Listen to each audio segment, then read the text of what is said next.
Morning viewers, আমি রিয়া। আমার চ্যানেলে সবাইকে স্বাগত। তো আজকে সকাল সকাল উঠে পড়লাম বাজারে যাওয়ার জন্য। বাইরে গিয়ে দেখলাম বেশ ঠান্ডা পড়েছে, তাই সোয়েটার পরেই নিলাম। সব রেডি, এবার বাজারে যাই। আমরা যেখানে আছি সেখানে কিন্তু বেশ তাজা তাজা শাকসবজি পাওয়া যায়। পালং শাক, কুলেখাড়া আর হচ্ছে কলমি শাক, আমার তো বেশ প্রিয়। বাজার থেকে চলে এলাম একটা বেশ ইম্পর্ট্যান্ট জিনিস নিয়ে, যেটা ছাড়া বাঙালি বা হিন্দুদের চলে না। সেটা হচ্ছে তুলসী গাছ।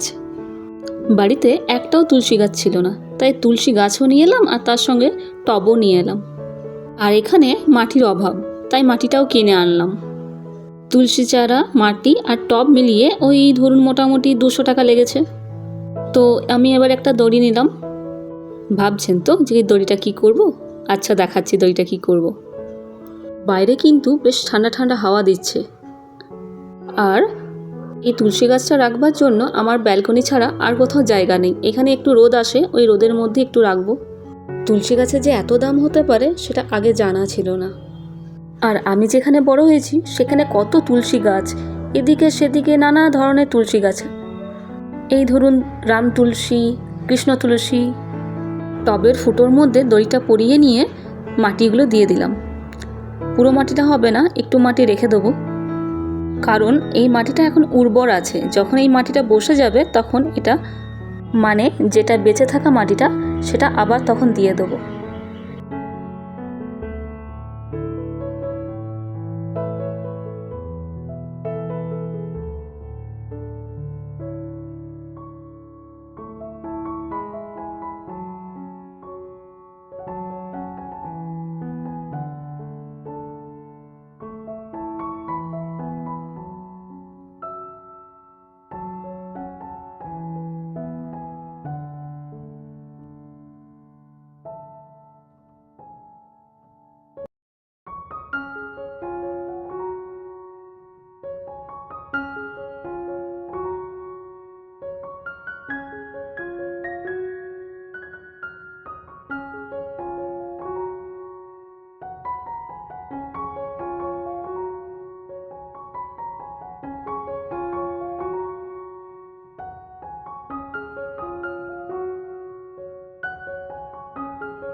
আমার তুলসী গাছ টবে লাগানো কমপ্লিট। এবার এটাকে একটা জায়গায় স্থাপন করব, কিন্তু তার আগে বাড়ি থেকে আনা মাটি এই তুলসী গাছের মাটির কাছে দিয়ে দিলাম। বলা হয় বাড়ির মাটি সবসময় নাকি পবিত্র থাকে, তাই একটা কৌটোর মধ্যে একটু মাটি নিয়ে এসেছিলাম বাড়ি থেকে। এই যে সেটা বাড়ি থেকে আনা মাটিটা একটু মতো নিয়ে এসেছিলাম।